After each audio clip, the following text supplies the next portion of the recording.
Live and local, this is Good Morning PD on Live 95. Welcome back to Good Morning PD Live 95 on a Thursday morning. Thanks to our good friends and Thursday morning sponsor, Schofield's. We've talked a lot in the last couple of days. We actually played the audio of Donald Trump.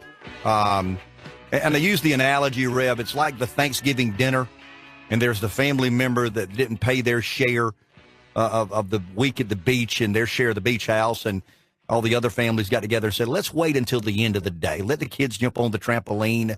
Let's eat the turkey. We'll address Jim, but we'll do it much later in the day.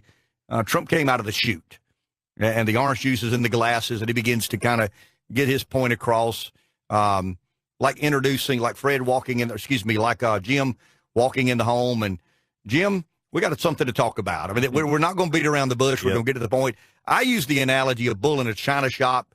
And I think yesterday was Bull 1, China Shop 0.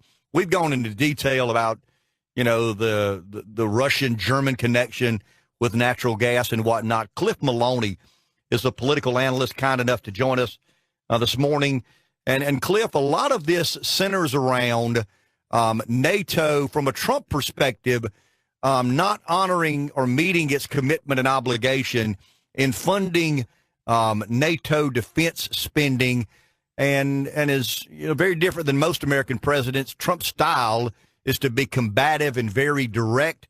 Good morning. Thank you for your time. And what do you make of the Trump interaction yesterday morning and the NATO summit in general? I'll tell you what, Ken, I'm going to have to start using that analogy you use, because you're spot on there with the vacation rental. And I think that Trump, this has got to be one of the most refreshing things that I've seen out of a president. Talk about having some fiscal responsibility and just putting it out there as bluntly as he can. Look, this organization, any other type of group in the world, when you're supposed to pay your fair share, you pay it or you're not in the group. And I think what he's doing, he made it very clear right from the get-go, as you said, that we have got to hold the other members of NATO accountable. And so I think that's what he's doing, and I think the American people are going to stand with him on that. There's nothing about that that's radical. Only the Washington, D.C. media, no offense to the media here, but that's the only place where they would call this, out of the ordinary, because the guy's stern. He's got a backbone. But I can respect that, and I think the American people appreciate him asking people to match America and do what they've agreed to do. Cliff, this is in the same realm, but a little bit different topic. I'd love to hear your take on this, being a political analyst. There was a day that moments like this caught the public off guard, and we weren't sure whether we liked the way Trump was conducting business or not.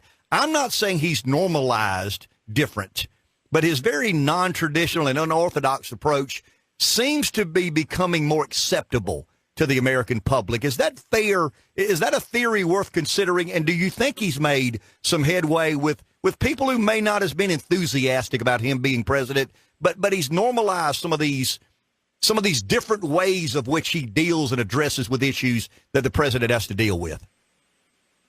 You are 100% correct. And look, I'll even word it a little differently. I think what he's done is he's kind of cut through the red tape. Well, let's say he's cut through the blue tape. The left has they kind of have this pattern of anytime, something happens, it's emotion and it's immediate rhetoric. They had the signs ready to protest Kavanaugh, right? So I think what Trump has done is he's created a way to kind of just get people to see past that and to see past what the media puts out.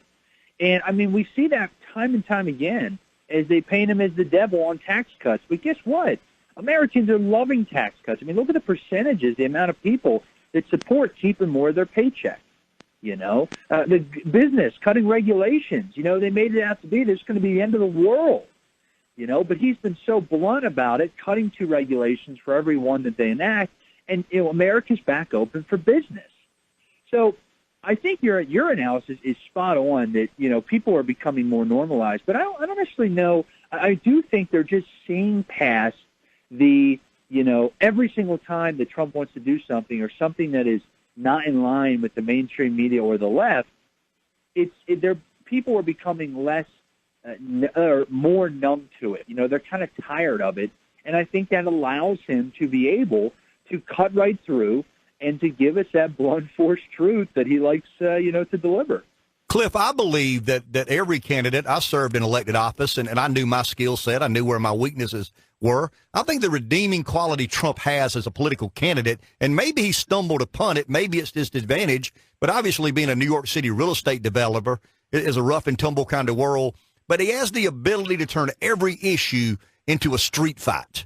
And when the issue is dealt with in a street fight-like manner, he has the upper hand because the people he's dealing with have never been in a street fight. What is your take of that?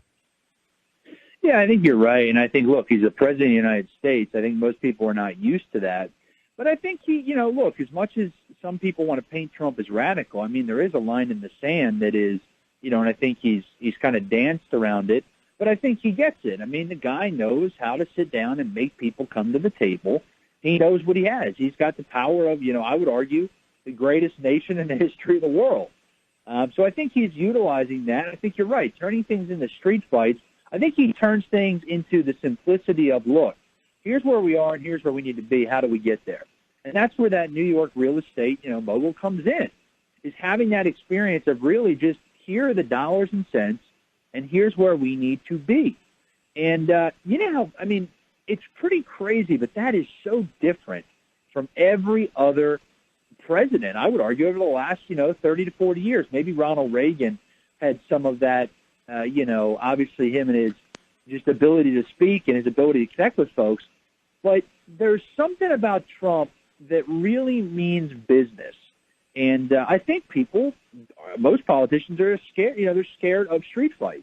So I think if he's not, like you said, he's got that experience, it creates an opportunity for him to really put himself in the driver's seat. And look, in return, you know what that means?